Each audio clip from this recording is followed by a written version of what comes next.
Hello everyone, all good? Today we'll discuss about this. I hope all good. ठीक है, जैसे कि आप सभी को पता है आज हमारा लेक्चर 3 है यानी मॉक थर्ड है।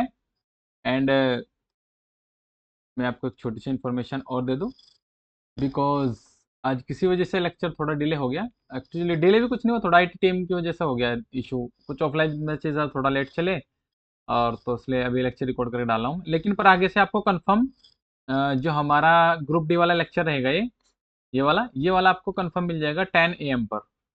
ठीक है, और 12 AM पर मिल जाएगा तुमको हमारा लेक्चर एनटीपीसी वाला। ठीक है, उसमें स्पेशल साइंस की मैराथन चलाएंगे। हमने डिस्कस किया था अभी, दो टीचर्स जो बताई थी मैंने आपको उनसे, तो उन्होंने बोला कि अभी एनटीपीसी के लिए साइंस की मैराथन चलाएंगे। कुछ बच्चों की रिक्वेस्ट है, हमारी जो ऑफलाइन बच्चेज हैं उनमें से भी कोई बच्चों को यही मानना था। और जहाँ तक मुझे लगता है क्यों एनटीपीसी वाला, यदि फिर भी आपको कंप्लीट मॉक चाहिए होगा तो आप बता सकते हैं, कंप्लीट मॉक भी मिल जाएगा आपको, ऐसी कोई इशू नहीं है। ठीक है, तो आज मॉक थर्ड है जीके जीएस का। Okay, and I hope all good. So today I will discuss about RRB Group D exam 2025 and by book RBD publication written by Khan sir. Okay, तो ठीक है, फिर चलो। तो आज का प्रैक्टिस सेट थर्ड है हमारा, और आप हमें कमेंट सेक्शन में जरूर बता दिया करें कि कितने मार्क्स बन रहे हैं। ठीक है, कमेंट करना ना भूलें। एंड सेशन अच्छा लगे तो लाइक कर सकते हैं आप। ठीक है, चलिए फिर। ट्रूंड्रा वेजिनेशन, सॉरी, ट्रूंड्रा वनस्पति कहाँ पाई जाती है? तो फिर ट्रूंड्रा वनस्पति कहाँ पाई जाती है? देखो, अभी ये वनस्पति की बात करते हैं, ट्रूंड्रा आप रिलेट कर सकते हो भाई, पश्चिमी घाट में तो ऐसा हमने कुछ पढ़ा नहीं, पूर्वी घाट का कोई इशू ही नहीं होता क्योंकि ये माउंटेन से रिलेटेड टॉपिक है। और अभी आप चलो, अगर माउंटेन से रिलेटेड टॉपिक है लेकिन टूंड्रा वेजिटेशन हमने पढ़ा नहीं, लेकिन क्वेश्चन तो ज्योग्राफी से है। मध्य मैदानी क्षेत्र में वहां पे उष्ण कटिबंध वाला कुछ इशू होना चाहिए, तो ऑप्शन बचेगा option A will be the sorry option B will be the right answer, Himalaya क्षेत्र। तो moving on the next question. Bharat के पहले स्वदेश निर्मित भारत के पहले स्वदेश निर्मित विमान वाहक पोत कैरियर का क्या नाम था? तो क्या नाम था? इसका नाम था INS विक्रांत। आपको कमेंट सेक्शन में बताना है कि INS विजय किससे रिलेटेड है, INS शक्ति किससे रिलेटेड है और गरुड़ किससे रिलेटेड है। तो moving on the next question. मानव अधिकारों की सार्वभौम घोषणा UDHR की मौजूदा समिति के अध्यक्ष या अध्यक्ष कौन थे? अच्छा, कौन थे? देखो, उसने बात करी है मानव अधिकार के बारे में। तो मानव अधिकार के बारे में सबसे ज्यादा किसने क्वेश्चन किए थे? देखो, अभी आप सोचोगे अरे सारे ऑप्शन अलग अलग है बिल्कुल एकदम, लेकिन पर यहाँ पे आप कुछ वो भी नहीं कर सकते, तो ये आपको पढ़ के जाओगे तभी इसको क्वेश्चन को ठीक कर सकते हैं। तो इसका है एलेनोर रूजवेल्ट। यदि मैं इसके बारे में थोड़ी इन्फॉर्मेशन देना चाहूँ आपको, तो चलो मैं इसके ऊपर लेक्चर दोबारा रिकॉर्ड करके डाल दूंगा, आप ही नहीं, वरना मोक लंबा हो जाएगा। निम्नलिखित कारकों में से कौन सा जाति उद्भव जब मौजूदा जातियों में नई जातियां विकसित होती है में योगदान नहीं करता है? तो कौन नहीं योगदान करता है? अपसारी विकास यानी कि डाइवर्जेंट इवोल्यूशन।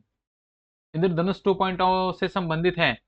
इंद्रधनुष 2.0 से संबंधित है, क्या है? सार्वजनिक क्षेत्रों के बैंकों का पुनर्पूंजीकरण।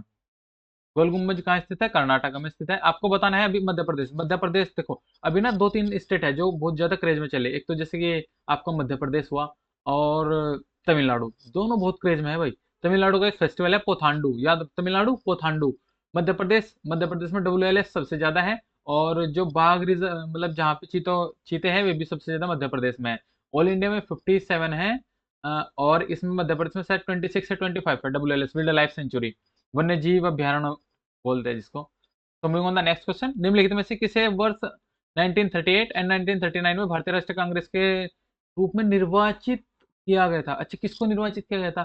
सबको क्वेश्चन लगेगा डॉक्टर नहीं भाई, ये कॉन्स्टिट्यूशन में थे हमारे chairman Sardar Patel. No no, BM Ambedkar, इसने असेंबल किया था। And option D so will be the right answer. अंगूर की खेती किस क्षेत्र की विशेषता है? तो अंगूर की खेती भूमध्य सागरीय क्षेत्र की विशेषता है। बाणभट्ट हर्षवर्धन, ये उस टाइम के राइटर थे। बाणभट्ट किस राजा के थे? चंद्रगुप्त है, जय चंद्रगुप्त। चंद्रगुप्त मौर्य किसके? चाणक्य के शिष्य थे। अशोक एम्परर, समुद्रगुप्त, इन तीनों बहुत अच्छे, मतलब इनके बारे में आप पढ़ सकते हो पेपर में। एक क्वेश्चन आ ही रहा है इंसान से, हर मॉक में देख रहा हूँ मैं, तीसरा मॉक है आज, हर मॉक में एक क्वेश्चन आता है यहाँ से, एक डे वाला आ रहा है हर मॉक से क्वेश्चन। तो moving on the next question. वैश्विक बहुआयामी गरीबी सूचकांक MPI को निम्नलिखित में से किसके द्वारा विकसित किया गया है? तो किसके द्वारा विकसित किया गया? संयुक्त राष्ट्र विकास कार्यक्रम UNDP और ऑक्सफोर्ड गरीबी और मानव विकास पहल के द्वारा। तो मूविंग ऑन द नेक्स्ट, व्यापार एवं आर्थिक संबंधी समिति TERC का प्रमुख कौन होता है? तो उसका प्रमुख होता है प्राइम मिनिस्टर, हमारे प्राइम मिनिस्टर यानी मिस्टर मोदी जी। तो moving on the next question, किस राज्य सरकार ने किस राज्य सरकार ने लव जिहाद के खिलाफ सख्त कानून बनाने के लिए धर्म स्वातंत्र्य विधेयक 2020 को मंजूरी दे दी है? तो किस राज्य ने? अब बताया था ना आपको, दो राज्य या तीन राज्य है सबसे ज्यादा craze. First Madhya Pradesh, second Tamil Nadu और थर्ड पे आता है आपका मणिपुर। सबसे ज्यादा क्रेज में है यही तीनों। आप यदि कोई क्वेश्चन ऐसा आता है जिसका आपको नहीं पता ऑप्शन में है तो आप लगा सकते हैं, मे बी चांस 90% आपका क्वेश्चन ठीक होगा। सो moving on the next question, जैव विविधता पर सम्मेलन CBD का COP16 कहाँ आयोजित किया गया है? तो कहाँ पे आयोजित किया गया है? केली कोलंबिया में। Moving on the next, Bharat और किस देश के शोधकर्ताओं ने 2021 में झाड़ी मेंढकों की 5 नई प्रजातियों की खोज की? किसने की थी? अमेरिका ने। अमेरिका, रिलेट करो अमेरिका, रिकॉल कीजिए अमेरिका किस, कौन? Vasco D gamma, Columbus? बता देना कॉन्सेप्ट उसमें कमेंट सेक्शन में। COP16 में नेपाल की राजधानी काठमांडू एंड नगुल्ट्रम, चीन की बीजिंग युआन, रूस की Moscow, America Washington DC, USA dollar है इसकी करेंसी, आप ऐसे याद कर सकते हैं। 15 COP16 में अनुवांशिक संसाधनों पर डिजिटल अनुक्रम सूचना DSI के उपयोग में होने वाले लाभों के बंटवारे के किस फंड की स्थापना की गई है? तो किस फंड की स्थापना की गई है? केली फंड। पीछे है ना केली, क्या था? केली कोलंबिया। रिलेट करो COP16, देखो वहीं पे इसने दिया है इसका आंसर, आपको वहां पे भी थोड़ा दिमाग लगाना है। 16, आर्थिक मामलों की मंत्रिमंडल, आर्थिक मामलों की मंत्रिमंडलीय समिति CCE ने 2021 के किस बैंक प्रबंधन नियंत्रण के, देखो भाई ये ग्रुप डी वाले बच्चों से हम्बल रिक्वेस्ट है, ये करंट अफेयर 2021 2022 का स्टैटिक जरूर पढ़ के जाए, क्योंकि 25 का तो सभी जाएंगे, यहाँ तो आप सब जाओगे खैर, इसका तो कोई इशू है ही नहीं। तो ये था IDBI बैंक।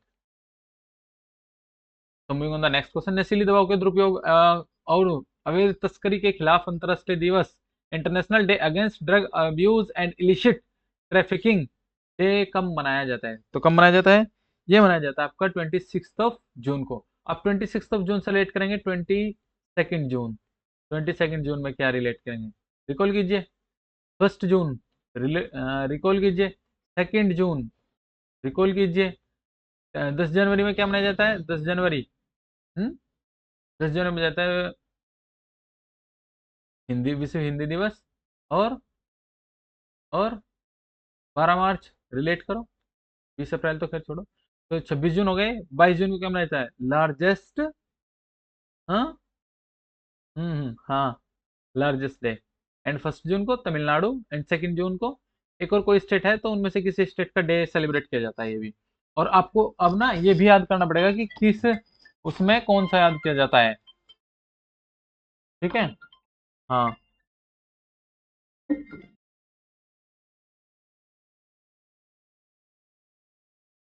ओके। आपको ये भी याद करना है, क्योंकि अब ना एग्जाम में ये नहीं पूछता कि वो कब दिवस मनाया जाता है, पूछता है कि किस त्योहार, मतलब किस जन्म दिवस पर कौन सी प्रथाएं मनाई जाती है, जैसे बिहार में, तमिलनाडु में, या फिर मतलब उसके दिवस पर कौन सा फेस्टिवल सेलिब्रेट किया जाता है। तो moving on the next question 18, निम्नलिखित में से कौन सा देश जैव विविधता सम्मेलन CBD का सदस्य नहीं है? तो कौन सा नहीं है? वो है USA, संयुक्त राज्य अमेरिका। तो moving on the next, Brazil की कैपिटल ब्राजीलिया, कनाडा, रिलेट करो। उत्तराखंड के मुख्यमंत्री पुष्कर सिंह धामी ने पंतनगर औद्योगिक क्षेत्र को किसके नाम पर रखने की घोषणा की है? तो नारायण दत्त तिवारी। संघाई सहयोग संगठन SCO के शासनाध्यक्ष की परिषद की 23वीं बैठक कहाँ आयोजित की गई? तो अभी कहाँ पे आयोजित की गई है ये बैठक? इस्लामाबाद, पाकिस्तान। उज्बेकिस्तान की कैपिटल ताशकंद। बात न्यू दिल्ली आई, चीन की बीजिंग। विद्युत धारा का सही मात्रक एम्पियर। देखो भाई साइंस के तुम्हारे यहाँ जितने क्वेश्चन आते हैं ना, आई थिंक लगभग 25 क्वेश्चन आएंगे साइंस के। तो 25 क्वेश्चन ठीक के ठीक होने चाहिए आपके साइंस के, क्योंकि बहुत सिंपल साइंस है। आपका लेवल 10th क्लास का है साइंस का, इससे टफ नहीं जा रहा है। आप सोचो, दो पिंडों के बीच बल सदैव होता है, बताओ। क्वेश्चन पढ़ते सर तो माइंड में क्लिक करना चाहिए, समान और विपरीत, क्योंकि उसमें 12th क्लास में है ना चैप्टर कलाम सलाह वाला। डायरेक्ट है क्वेश्चन। प्रतितल का 11.2 किलोमीटर पर सेकेंड यूनिवर्स। 20 वोल्ट के विभवांतर वाले दो बिंदुओं में किया गया कार्य है 60 जूल। दो बिंदुओं के बीच प्रवाहित होने वाला विद्युत आवेश P बराबर W अपॉन क्यों। मुझे क्या निकालना, क्यों। तो क्यों बराबर क्या हो जाएगा, W अपॉन V। जब W अपॉन V हो जाएगा तो क्या हो जाएगा, 60 अपॉन 20। 0023 क्या गया 3। लगा दो आंसर। कुछ है क्वेश्चन, कुछ भी नहीं है, बहुत सिंपल है। निम्न में से कौन सा कथन सत्य है। तो माउंट एवरेस्ट पर जी का मान इससे ज्यादा होता है, बिल्कुल होता है जी। माउंट एवरेस्ट पर जी का मान ये तो होगा ही नहीं। एक गेंद को लंबवत फेंकने पर 15 सेकंड के बाद जमीन पर वापस आती है, उसका बिल्कुल भी नहीं ज्यादा होगा। एक गेंद को लंबवत फेंकने पर 15 सेकंड के बाद जमीन पर वापस आते हैं, बिल्कुल यही होगा जी, 10 मल्टीपल्स जाता है वो। अब आप फेंक कर देख लेना। तो option number A and D. So option number A and D, A and D, A and D, A and D, A and D या बी डी, बी डी होना। एक मिनट एक मिनट। पृथ्वी एवरेस्ट पर जी का, ओ सॉरी भाई, ये वाला है वो, राइट। और बी डी यानी ऑप्शन ए। तो moving on the next question. 1 kilogram जल का तापमान 30 डिग्री सेल्सियस बढ़ाने 80 डिग्री सेल्सियस करने के लिए आवश्यक उष्मा होगी। देखो आवश्यक उष्मा कितनी होगी, 80 डिग्री। अभी सब 1 किलो वाटर है, अब ऐसे लेट करो, ठीक है। इसमें 1 किलो वाटर है, 1 लीटर, ठीक है। 1 लीटर वाटर है, 30 डिग्री सेल्सियस से बढ़ाने पर कितना होगा। अभी तुम सोचो, लेटेंट हीट का थोड़ा कॉन्सेप्ट है। लेटेंट हीट का कॉन्सेप्ट है delta L equal to L2 minus L1। तो L2 minus L2 80, L1 30, 80 minus 30 कितना हो जाएगा 50। सिंपल। तो moving on the next question. दर्पण का सूत्र। दर्पण का सूत्र सभी को पता है कि 1 of F equal to 1 of U plus 1 of V। देख लो कहाँ है, ऑप्शन से विल बी द राइट। ध्वनि का तार तो निर्भर करता है फ्रीक्वेंसी पर। परमाणु के नाभिक में प्रोटॉन और न्यूट्रॉन सभी एसिड के लिए आम तत्व है। सभी एसिड के लिए आम तत्व कौन सा होगा, हाइड्रोजन। सिंपल है, सब में मिल जाएगा आपको। निम्नलिखित में से क्या संक्रमण तत्वों की क्या विशेषता नहीं है। यदि आप मुझे बोलोगे कि साइंस की किसी मस्ट भी जो टॉपिक आपसे नहीं आता, आप उसके ऊपर कोई वीडियो बोलोगे तो मैं बना के दे दूंगा ट्रिक्स एंड टिप्स से। अब बेफिक्र है ना। Do comment section in the right way. Learning को इजी वे टू लर्न बना देंगे बिल्कुल। तो 30 फर्स्ट है, 32nd, 31st। निम्न में से क्या संक्रमण तत्व की एक विशेषता है। चलिए, इनमें से अधिकांश का प्रयोग उत्प्रेरक के रूप में होता है जी नहीं, सबका नहीं होता, कुछ होता है। ये सभी वायु है, ये बिल्कुल सही है। ये सभी धातुएं और इनके क्वथनांक गलनांक कुछ होते हैं, सभी के नहीं होते, कुछ होते हैं। ये उसमें तथा विद्युत के सुचालक सुचालक भी होते हैं और कुचालक भी होते हैं। संक्रमण तत्व हमारे, संक्रमण तत्व कौन से होते हैं, जो डी ब्लॉक के तत्व होते हैं हमारे। निम्नलिखित में से कौन सा ऐसे कथन सत्य है। दृढ़ता पदार्थ के आकार के अनुसार, रिजिडिटी बोलते हैं इंग्लिश में, इंग्लिश से लेट हो जाता है जल्दी। कणों के स्थान के आधार आकार बदलता है। रिजिडिटी उदाहरण के लिए ठोस पदार्थ। नहीं नहीं नहीं नहीं, इसमें बात तो ये तो सही लाइन लिख दी, लेकिन पर ऊपर से नहीं। संपीड़ित, यह है पदार्थ का वह गुण है, यह पदार्थ का वह गुण है।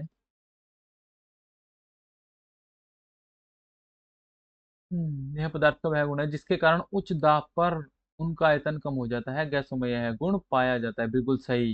यानी कि कौन सा, ए और B, no no A, only B is correct answer. तो 33rd। निम्नलिखित में से कौन सा समीकरण किसी ढांचागत रासायनिक समीकरण को निरूपित करता है, बताइए। हम्म के बीच में एरो लगेगा, और इसका ऑप्शन भी है मैग्नीशियम और ऑक्सीजन के साथ।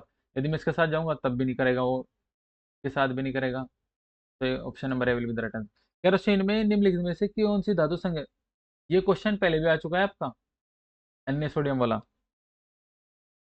केरोसिन में हम इसको रखते हैं सोडियम को, क्योंकि यही है जो सोडियम, यदि मैं इसको बाहर निकालूंगा तो ये ऑक्सीजन के साथ क्रिया करके सब कुछ क्या कर देगा, जला देगा भाई। सब कुछ जला देगा, कुछ नहीं छोड़ेगा।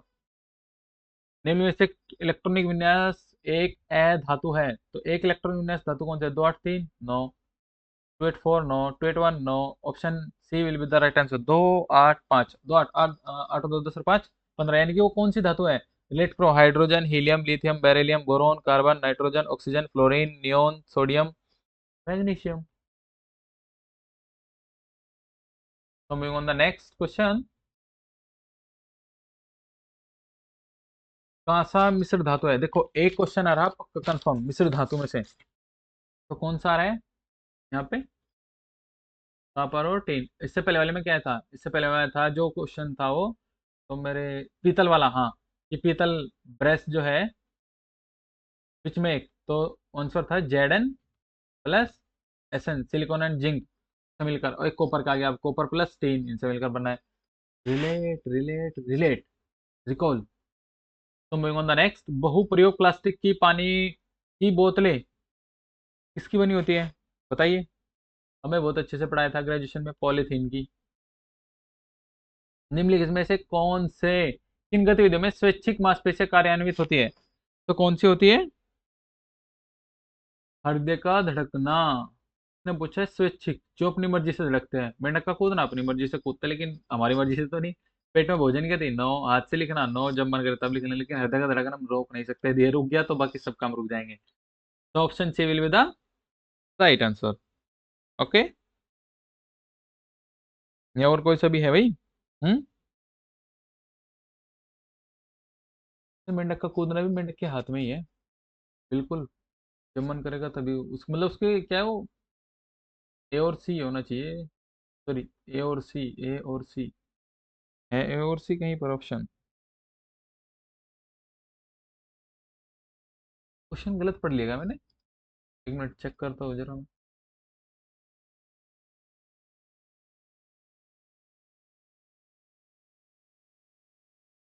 गलत नहीं पढ़ाएंगे बच्चा, तो सही पढ़ाएंगे। गलत क्यों? Just check out again this question. निम्नलिखित में से कौन गतिविधि स्वैच्छिक मांसपेशियों कार्यान्वित, जिस स्वैच्छिक मांसपेशियों कार्यान्वित होते हैं? तो मेंढक का कूदना है, बिल्कुल सही है। और हाथ से लिखना, स्वैच्छिक का मतलब है जिसे हम कंट्रोल कर सकते हैं। हृदय की धड़कन को हम कंट्रोल नहीं कर सकते कार्यान्वित, और पेट में भोजन की गति को भी हम कंट्रोल नहीं कर सकते।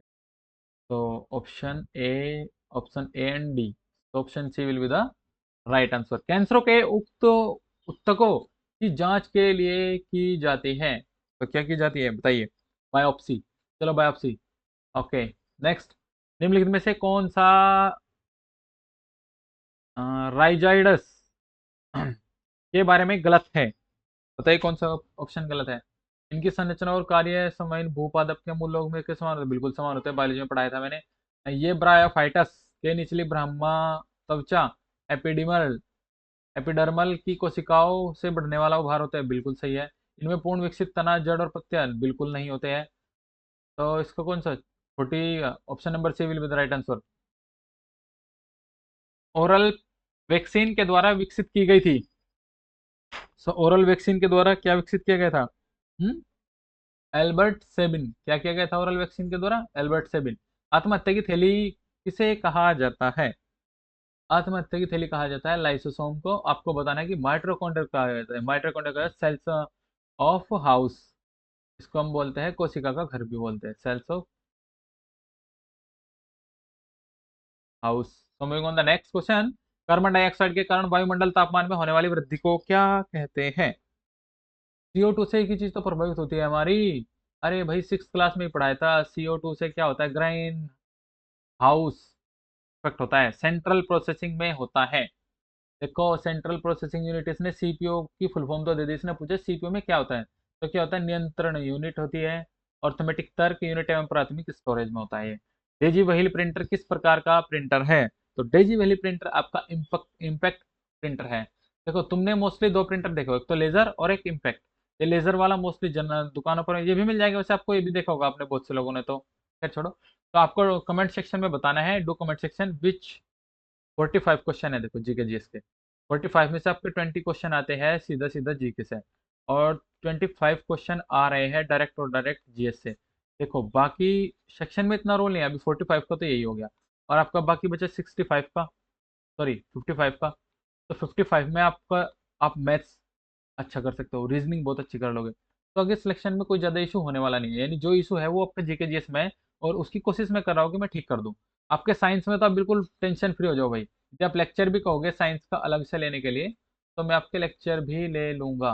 ठीक है, 25 मार्क्स है, 25 मार्क्स बहुत अच्छे से गेन कर लोगे आप, बहुत अच्छे से, क्योंकि 10th लेवल पे साइंस आ रही है, और 10th लेवल पे साइंस इतना टफ नहीं आ रही है ना, इतना टफ कंपटीशन होगा, भले ही फॉर्म तुम्हारे 1 करोड़ प्लस हो, लेकिन 10th लेवल पे साइंस बहुत आसान है। आप 25 में से 23rd या फिर 24th आराम से पिक करके आ जाओगे भाई, बस just do revision only. Okay, यदि आपको सेशन अच्छा लगा हो तो do this, subscribe our channel, and thank you. Okay.